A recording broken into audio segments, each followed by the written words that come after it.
there, it's Gary Parrish. Welcome back. CBS Sports Ion College Basketball Podcast, where we sometimes discuss camel fighting, dodo birds, leaky black, the Ion College Basketball Podcast. And, of course, it's presented by Jersey Mike's. Jersey Mike's, a sub above.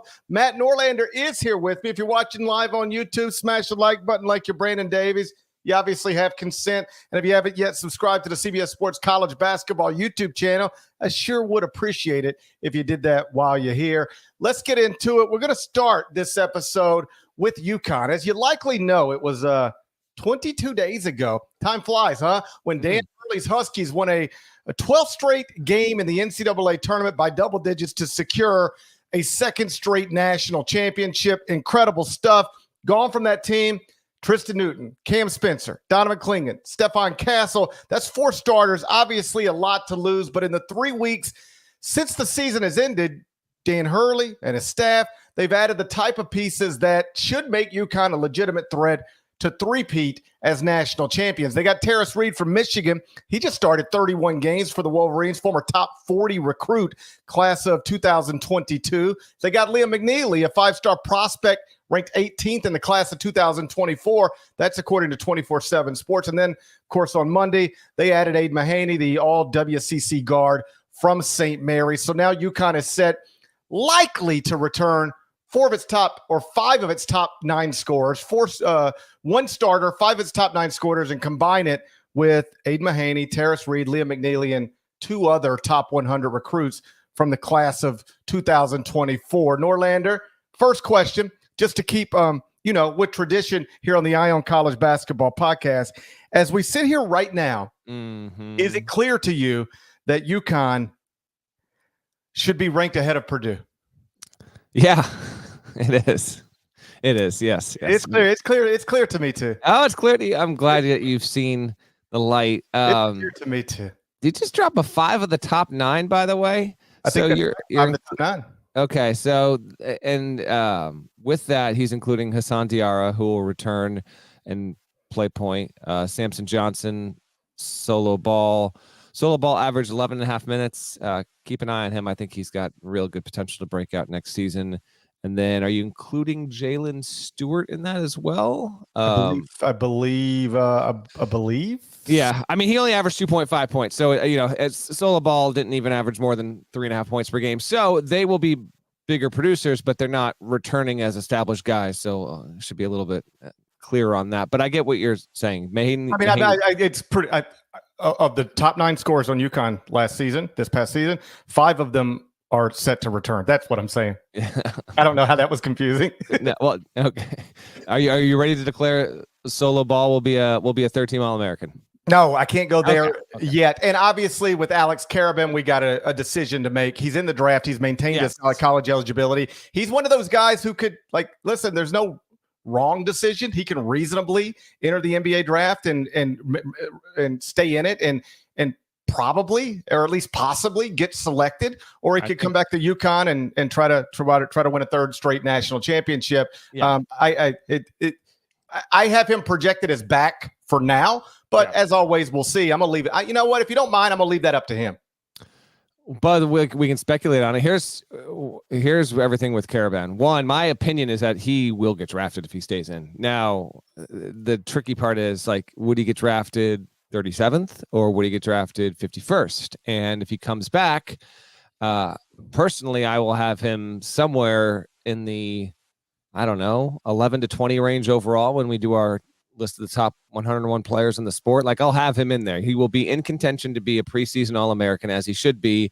Interesting thing about Carabin is he's going to have largely a whole new set of characters to play alongside of after winning. He has 2 national titles already. It's a fascinating decision because he was the 5th leading scorer as a freshman.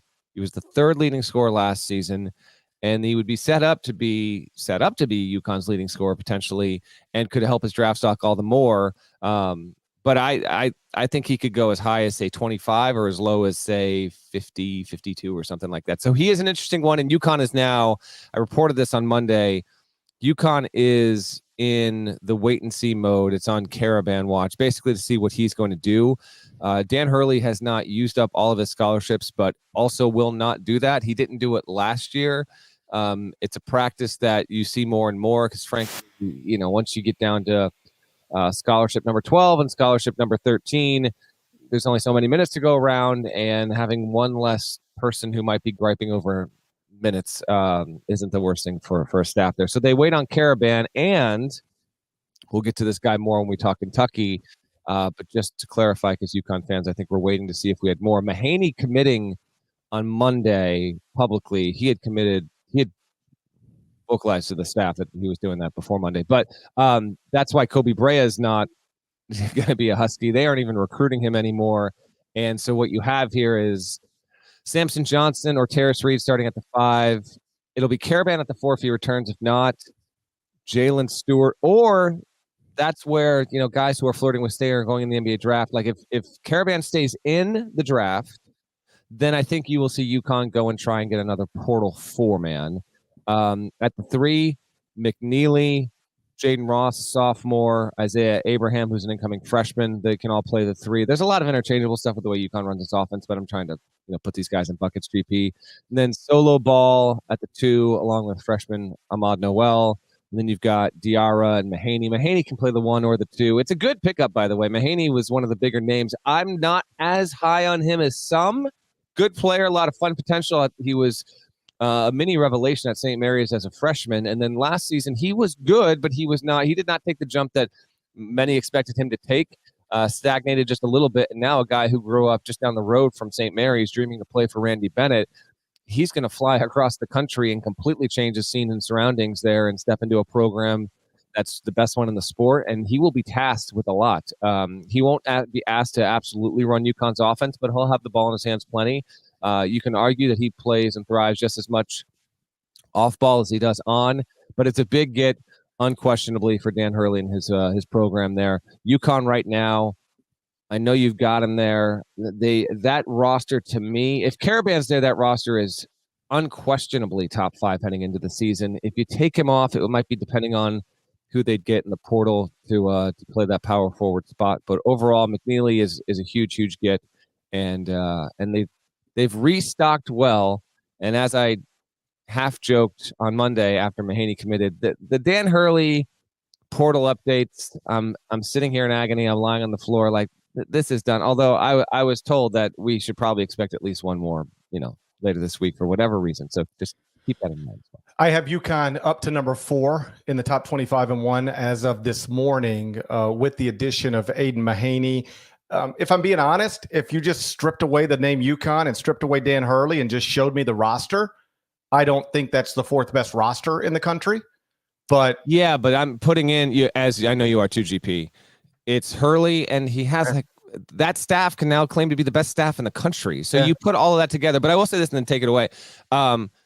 Mahaney's his role will probably be similar to Cam Spencer, but they are not the same player. And Mahaney, at least not yet, he's not walking in cock of the walk the way Cam Spencer did last summer when they realized once he got on campus just who they had.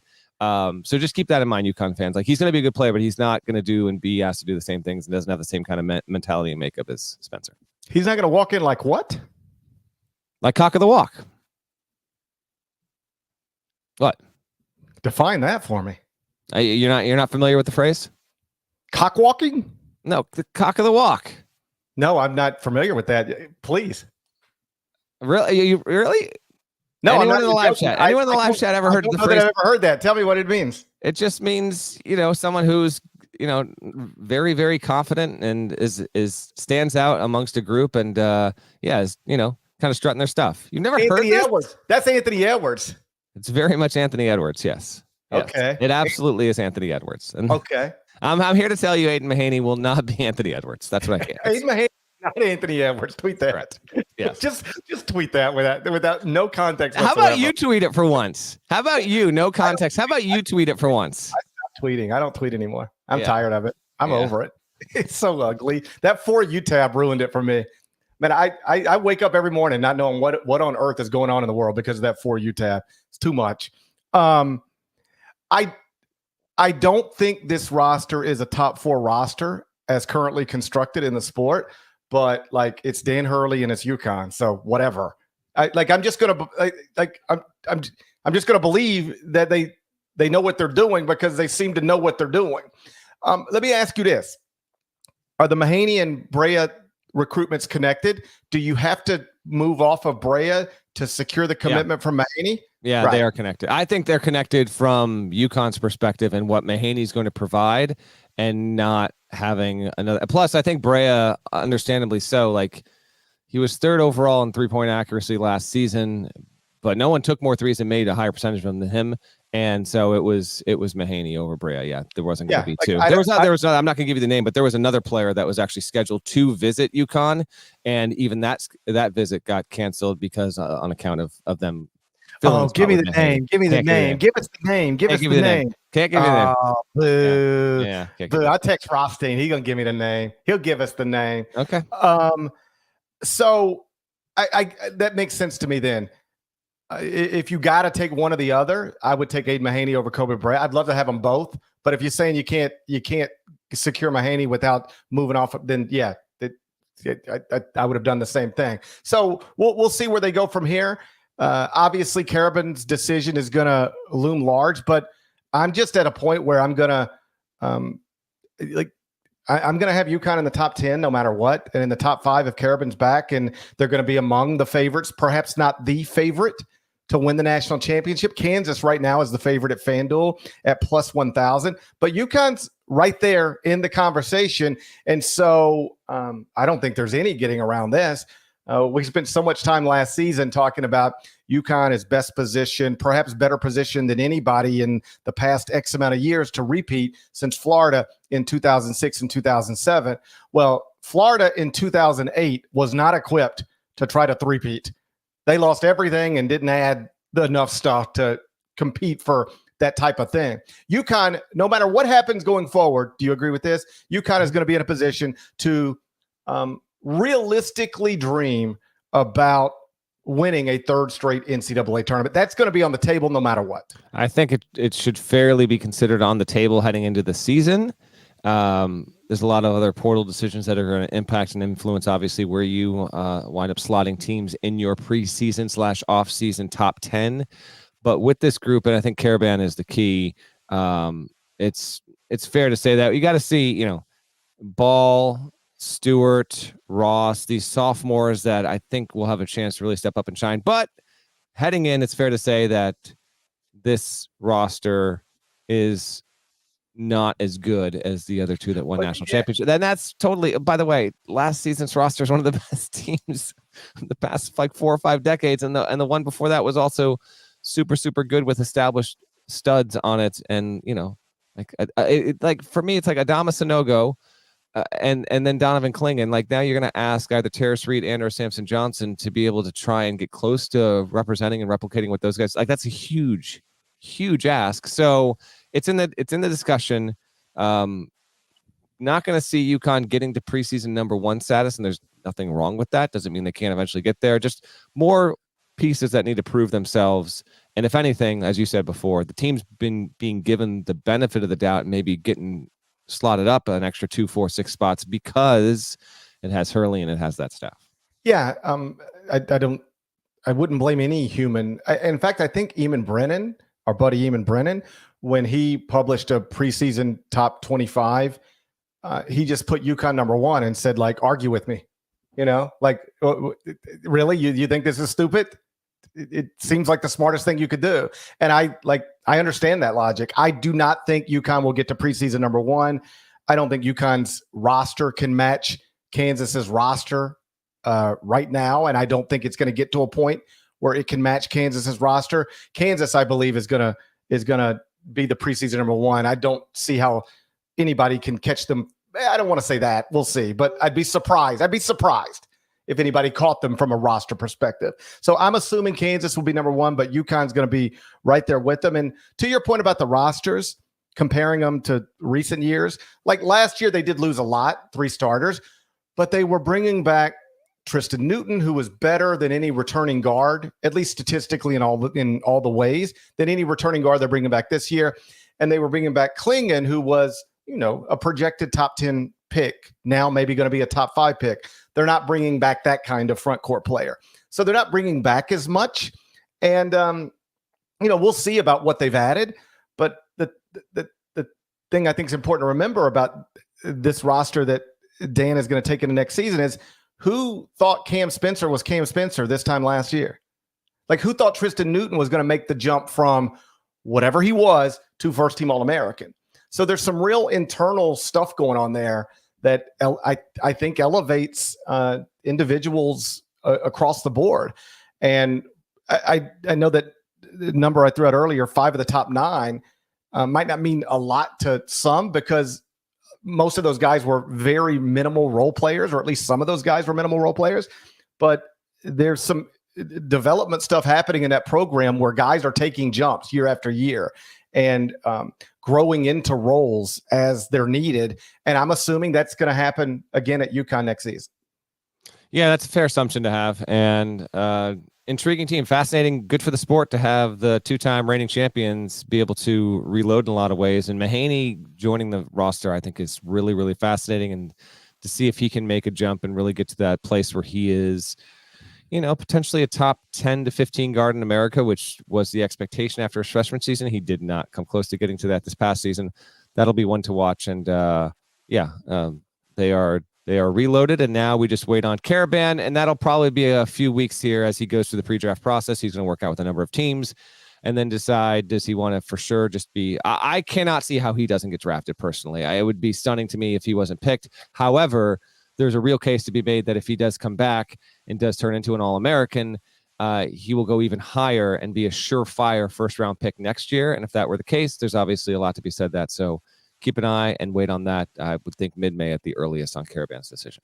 Let's move to some other transfer news. Been busy in the sport. Kentucky, Arkansas, Michigan, all have added high-profile transfers already this week. And it's only Tuesday. 3 big programs. They got 3 new coaches who just moved to campus within the past month or so, all of them getting work done in the transfer portal. We'll touch on that next. First, though, a word from our partners.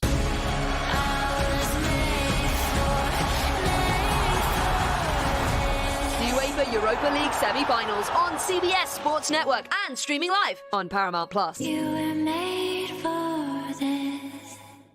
So Mark Pope is at Kentucky, John Calipari is at Arkansas, Dusty May is at Michigan. 3 big programs, 3 new coaches. They're all getting work done in the transfer portal. Just yesterday, Michigan added Vlad Golden from FAU. You probably can make that connection, connect those dots. Arkansas just added Jonas Adu from Tennessee, and Kentucky has added Andrew Carr from Wake Forest, with more to come. Here's my question for you. On opening day of this season, and I can't wait. Oh, I can't wait. You can, and you will. 2024-25 season, opening day. Who's going to have the best roster? Dusty May at Michigan, John Calipari, Arkansas, or Mark Pope at Kentucky? What kind of question is this? Arkansas has 4 players right now. Okay. I didn't say who's got the best roster right now. Come on, use your big brain. Tell me, where's this thing headed? All right, here's what we got. Right now, Kentucky has... Kentucky, I gather, this is what I gather. Michigan fans are excited. Yeah. Arkansas fans are excited. Kentucky fans are cautiously optimistic. Is that I think they're getting more excited because, as I reported Monday, with Brea not going to UConn, Kentucky should be getting Kobe Brea. If Kentucky does not land Kobe Brea by the end of the day, he's on his official visit right now. Like, something went drastically wrong. Because Kentucky's now the only school recruiting him. And so basically, if Kentucky doesn't get Kobe Brea, that will mean that either Brea or someone representing him sought out another school looking for a huge NIL payday, and he's already going to be able to get paid. Call Arizona State. I'd call the Sun Devils. I'm a Sun Devil. How about that, though? How about that? Arizona State landing out of nowhere, speaking of Kentucky, because at one point, Kentucky was going to go fly and see Jaden Quaintance, who was a previous Kentucky commit, 5-star prospect, power forward. He committed to, speaking of the Hurleys, he committed to Bobby Hurley in Arizona State. Which is hilarious, by the way, because Dan Hurley just did an interview like 2 weeks ago explaining in great detail how he would never do this type of deal. And then Bobby Hurley's like, give me the 5-star freshman. I know. Bring him to me.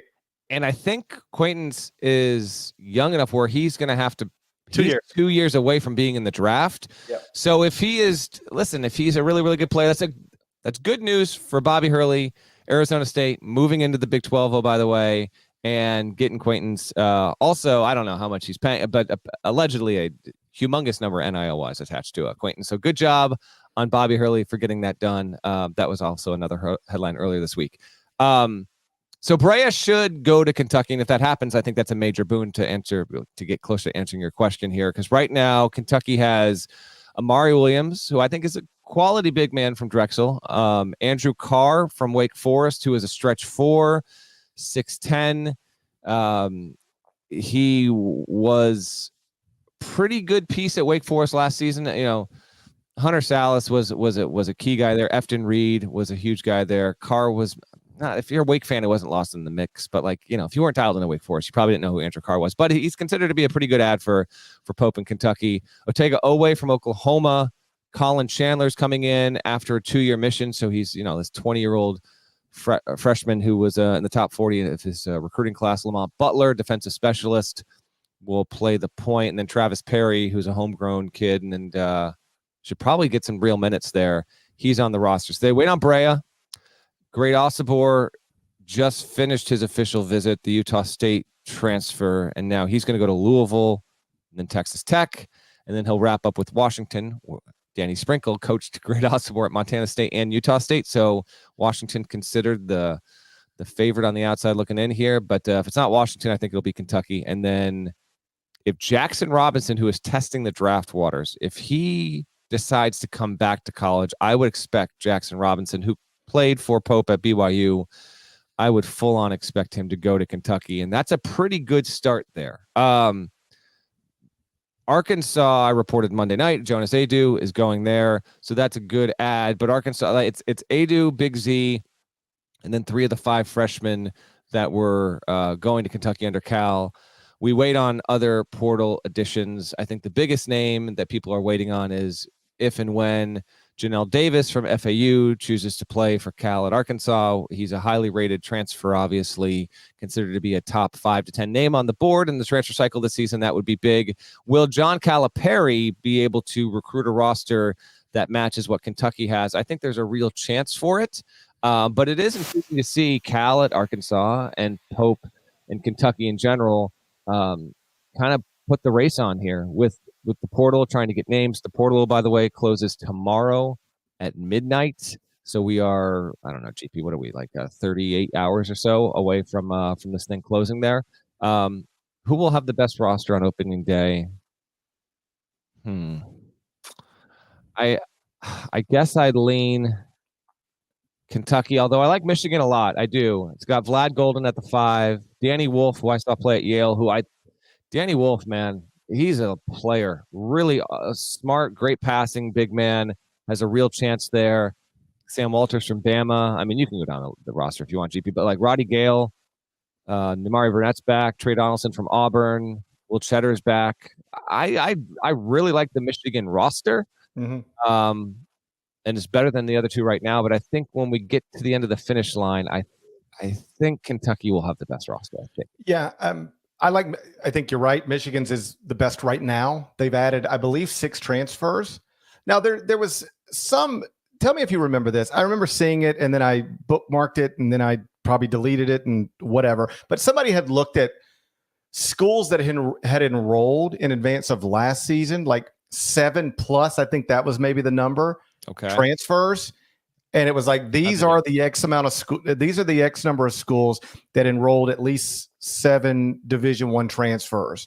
And it was Arkansas and some other teams, and they were largely not good. And so I guess the lesson in there, small sample size and all that, but the lesson in there was, roster continuity still matters in the sport, and just taking a bunch of new guys. You could take 3, 4, 5, maybe even 6 new guys, but once you get to 7, it gets complicated. And maybe there's some truth in that, but as it pertains to Michigan, when you're a new coach at a new school, it almost doesn't matter what the data says. You just got to go fill up a roster. I get it. Yeah. Yeah. You got to. I mean, every single team we're talking about here, I know you're connecting the dots, but all these teams will have 7+ new guys on the roster. Right. I don't mean just new guys. It's not just new guys like high school prospects. It was defined as transfers, 7+ Division I transfers. And so I get, like, in a perfect world, if you're running a program heading into year 4, you'd rather not be in a position where you need to take 7+ transfers, because small sample size, sure, but it suggests that that's not the best way to do this. But when you are Dusty or Mark or John at these new places and the entire rosters were just gone, then this is the perhaps not the only way, but I think the best way to build a roster overnight. And that's what each of these guys are already doing. I won't be surprised if all 3 ultimately land in the preseason top 25. I would bet that at least one of them will. Michigan seems on its way right now. So you don't have them there yet, right? No, I do not have them there yet. But like, if somebody else did, or somebody else had them close, I don't think it's crazy. I think there's a case. Although I'm probably higher on them than some. I don't know. Reuben Jones is a good point guard they got from North Texas. Like Trey Donaldson, the fact that, like, they got Trey Donaldson from Auburn and he's the 5th transfer of note, that there's a lot of depth in their class, Parrish.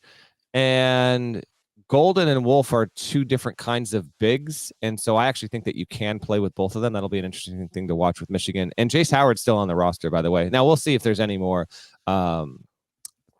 transfers out. George Washington III, who was on the roster, he went the portal Monday. So I don't know. We'll see. I think Michigan's got a case. I do think when you get to the end of May or whenever it is, like, I do think you'll have Kentucky in the top 20, I think. But that's with the idea that they're getting Brea, and then they get Jackson Robinson if he comes back, and then they'll probably get one other really notable name in the portal, maybe someone who's flirting with the draft process but ultimately comes back there. Arkansas, to me, let's focus in on them real quick.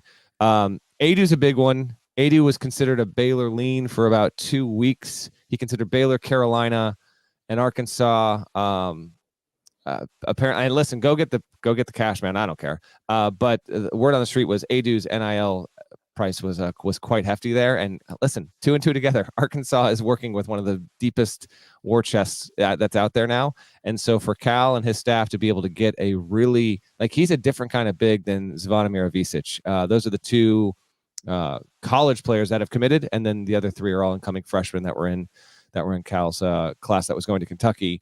I am very intrigued just to see how he builds the roster, man. Because he's only going to have 3 freshmen, and everyone else is going to be in the portal. To me, this is one of the most interesting storylines of the offseason. It's just, what will Arkansas look like under Cal, and where does that roster land when we look up 4-6 weeks from now? Because they're going to get guys, they're going to get names, but how it all comes together will be interesting. Adu is a big one, no doubt about it. Tennessee fans I saw were a little bit salty over that, some intra-SEC movement. I get all that, but Adu, I truly thought was like one of the 5 to 10 best defensive big men in the country last season, and that's a key important anchor and a very different kind of player than Big Z as well. What are your thoughts on Arkansas and Cal, and I don't know, expectations of how much you think he'll beef up the roster? I mean, a lot. Because he has to.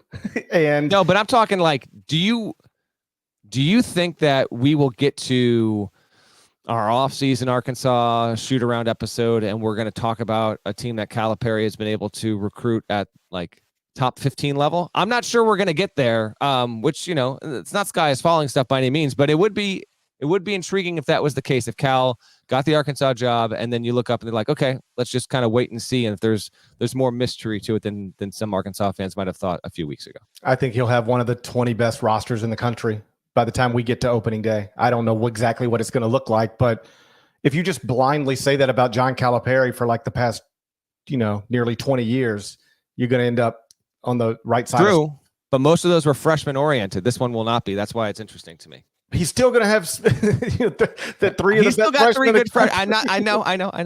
He's still going to have one of the best freshman classes in the country, although freshman classes don't mean as much as they used to, obviously. Yes. First, you said something Tennessee fans upset about interconference. Like, if you're a fan upset about any movement at this point, you're just like a weirdo. Like, it used to be a point where I remember when a coach would change jobs and take recruits with him, that was like, can you believe that scoundrel? And now it's like they called scoundrels. They would get called scoundrels. This was back in 1942, by the way. It was in 1942. I was in my second year at the Commercial Appeal, and coach would change jobs, and then he would like maybe take a recruit with him that had signed with this school. And he's a real wise guy. Yeah, he is. We hate him. Yeah. And they would say, that fella's a scoundrel. That's what they would say about coaches. They say that fella is a scoundrel. But now people don't even say that. Have you heard anybody call Dusty May a scoundrel? I have not. I haven't heard a scoundrel reference in this sport for ages. No. Nobody's out there calling Dusty May a scoundrel. So, like, shut up. If you're worried about, I think it's wrong for a young man to move from Tennessee to Arkansas. Like, shut up. It's everything's in play now. Nothing's wrong anymore. There's no more wrongs. Agreed. Do whatever you want to. Everything's on the board. Beyond that, I've caught myself saying things like this as well lately. I probably did it with Jaden Quaintance recently, talking about NIL, and it sounds like it's a money deal. Why wouldn't it be a money deal? Like who? Often the money. It is often a money deal. Like here's my point. When you hear like Danny Sprinkle's involved at Washington, nobody's next comment is sounds like that could be a money deal. Nobody says that. It's just like, well, of course it's a money deal. He's exploring professional opportunities. When any of us explore professional opportunities, the money is a component of it. Any of us. And so I hear what you're saying with Adu, and this is going on all over the country right now. And some fans are, I get it. The money is a part of it, and it's worth talking about. I don't object to anybody talking about it, but I sort of roll my eyes when people act like, can you believe this is a money deal? Stop thinking of college basketball and think about these as young people with job opportunities. That's it. They're just turning in resumes to different places and getting offers. And like Norlander, when you graduated college, what your first career attempts were, but I imagine on some level, like you were hoping to get offers, and the bigger the better, and the bigger one might be the one you take, just because that's what most Americans do, is take the biggest offer to do whatever job they're asked to do. So I don't have any issue with a 5-star freshman or a 3-year transfer or anybody in between. Actually jumping into the portal to entice offers and then playing them against each other and trying to get the biggest and the best. And then if that's where you ultimately go, that just makes you like most people in this country. And I wish we could get away, not you and I, but just people broadly speaking, away from like shaming that in some way, as if these young people are doing anything differently than you or I or most people do. Yeah, no, it's part of it now.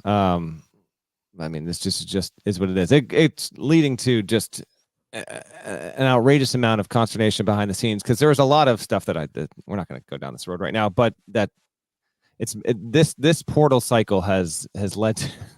Oh, I had one coach the other day tell me screaming at the brick walls and never before. Like I had one coach. I get it. They're like, coaches are. I don't think they're actually ready to like, I'm done with this, but they say it and they feel it. I don't know that how many will actually do it, but there are a lot of coaches out there, I'm sure you talk to them as well, who are like, I am not enjoying my life right now. This is not fun. This is not what I. And by the way, that's a fair feeling to have. Like it's of course, because by the way, a lot of these coaches, they're assistant coaches and they're not millionaires, and some of them that are tasked with doing this at the mid-major level aren't even making 6 figures. So like it's very, very real. I had one coach tell me that they were dealing with the parents of another player, and basically the parents were like, they were just really, really hard to deal with, and complaining about one player making an IL over another. And the coach was like, hey, just so you know, like this player makes 3 times what I do. So like, what are we talking about? What are we talking about here? By the way, is another one of those things that when you hear a college coach say, my players make 3 times what I make, it sounds crazy. But like, if we are on the verge of making this professional sports, and for all intents and purposes, it is in professional sports. Do you know what happens in every professional sport? The players make more money than the coaches. For the most part, yes. For the most part, yeah. I mean, not every player. Like a rookie is not making more than Greg. Well, in basketball specifically, that is the case. Patrick Mahomes makes more money than Andy Reid. That's my point. Right, but the starting left tackle for the Chiefs does not make more than Andy I know, but it's not. But yeah, I get. It's not like when you hear college coaches or fans sometimes say, "Can you believe the player might be making more than the coach?" Like that sounds crazy, but it's not crazy. That is true in every professional sport. Some player is going to make more than some coach. Yeah, it's been basically the way it was laid out to me was, 2-3 years ago, this was wild, but everyone was like getting used to it and whatever. And then last year it was twice as wild as the year before. And this year it's twice as wild as last year with the amount of people involved and just, players having agents find coaching staffs and be like, hey, I got a guy for you. He's your guy. And then they'll say a name and they'll say it's going to be 400 for him. And they're like, I don't even know this player. What are his stats? So it's the idea that like players are seeking to go to different schools and their agents are looking to get them at different places. And these coaches are like, it's $450,000 to even get it at the table with a player that averaged 4 points and 3.2 rebounds. Like what are we talking about? Like what?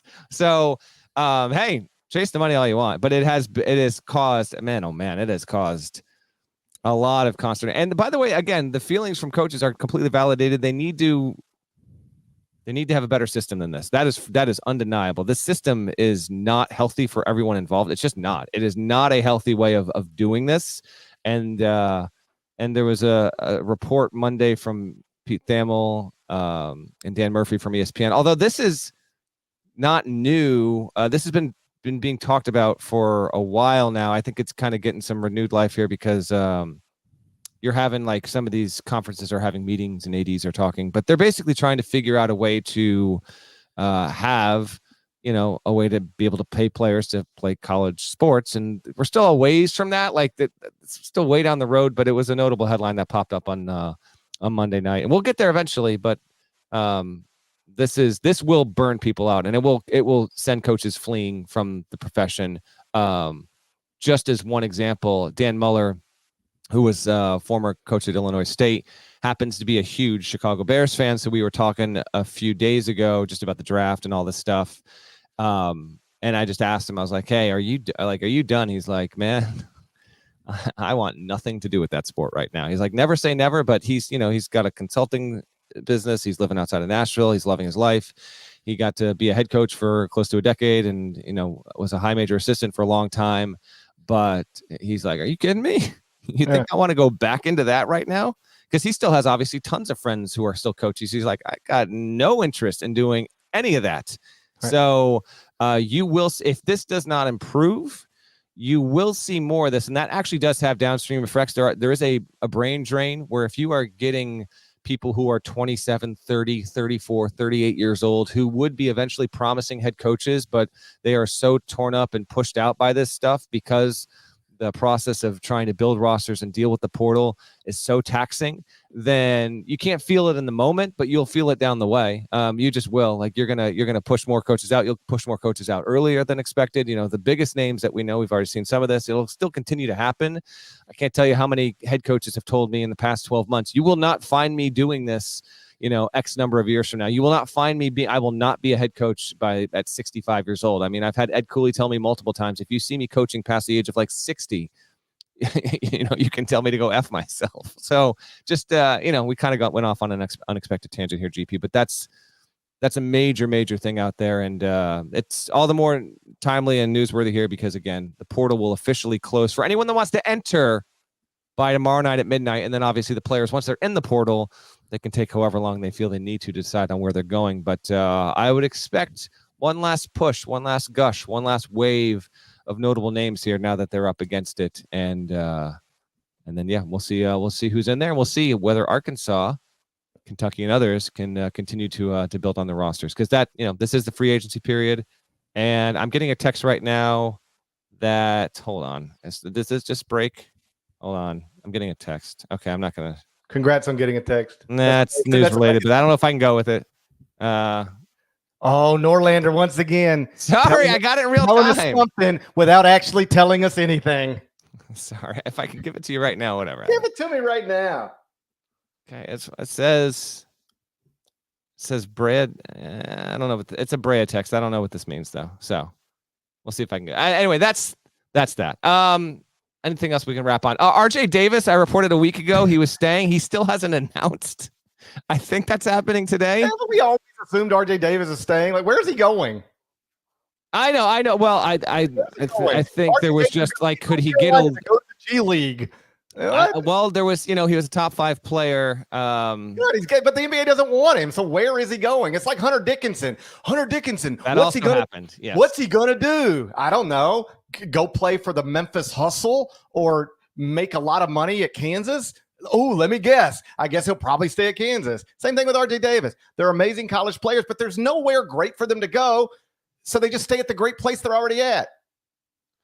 I agree. Dickinson returning was expected. Honestly, like, I thought Dickinson had announced and committed 3 weeks ago. Some of these I figured that they're already done, but he did officially do it on Friday. And then I think Davis was more wanted to see if he could get a real look at the NBA, and that isn't going to be the case. And so the consolation prize, though, by the way, is you'll have a great shot at being the all-time leading scorer at one of the best programs in the history of the sport, who also claims Michael Jordan among its alumni. So that's and potential preseason player of the year kind of stuff there. So I would think it's finally getting announced on Tuesday, but those are, they're notable decisions, not all the same, because those two players, and then we didn't have Janai Broome as an All-American, but I think AP All-Americans returning are Davis, who was a first-teamer, and then Dickinson and Broome, I think, were third-teamers AP. So those are big names, and, it's an important returnees, and they just Dickinson was official on Friday, and I think Davis will be official here on Tuesday. Yeah, and those developments, expected as they might have been, still have an impact on national rankings. I've got Kansas number 1 with Hunter Dickinson back, Houston at number 2, North Carolina at number 3 with RJ Davis back, and then UConn at number 4. Projected Alex Karabin back, but like we mentioned earlier, we'll let him make his own decision. And I'll give you. By the way, the expectation here is, Brea's committed to Kentucky, but I don't know when that's getting. That's if you wanted it. That's what I said it earlier on the show, but it looks like maybe privately that decision got made, and we'll see if it gets announced here in the next. Well, congratulations to him. I'm happy for that young man. That's a big piece. I mean, it is. He is. At some point during March Madness, we had a segment where Wally Zerbiak was doing his 5 favorite flamethrowers in college basketball. And it was just a list, and it was fine. But our job was okay, after he does his 5, who did he leave off? Give him hell. And I went with Kobe Brea, as former master of ceremonies, Atlantic 10 media luncheon pre-pandemic. Very familiar with Kobe Brea. You're looking at a man who has done countless 30-minute A10 preview shows, all right, on CBS Sports Network. Very familiar with I love him. I think he's terrific. Shooting, you see it with UNC as well. They had Kate Tyson from Belmont. Yeah. Shooting has been prioritized in this transfer portal. And as I wrote the other day, not all coaches, not all, but some are starting to realize that roster building isn't just taking as many talented dudes as you can find and bringing them to campus. Improve weaknesses, make sure the pieces fit. And I think what you're seeing as it pertains to people prioritizing prospects like Kate Tyson and Kobe Brea, shooting is more of a priority than it's ever been, and wisely so. No, absolutely. I think that's a Tuesday show, GP. That is a Tuesday show. Let's get out of here. I got other things to do. Shouts to Devin Downey. Shouts to Chester, South Carolina. Shouts to Terry Teagle. He's a legend. Huck Larnell. Thank you guys once again for listening, watching the Ion College Basketball Podcast. If you're not subscribed, please go subscribe. Anywhere you subscribe to podcasts, including Apple and Spotify, more of us than there are of them. That should be reflected in the comments, and we will talk to you again real soon. Till then, take care.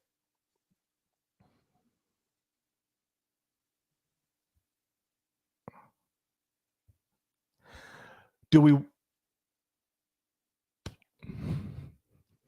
I mean, I would hit stop if I were in charge of this. I would end the recording. I would hit stop if I was the one who had the power to do that. Let's close your window. Yeah, buddy, this is dangerous. Close the window. I'm Xing out. Let's make it like a suicide pact on the count of 3. 1, 2, 3.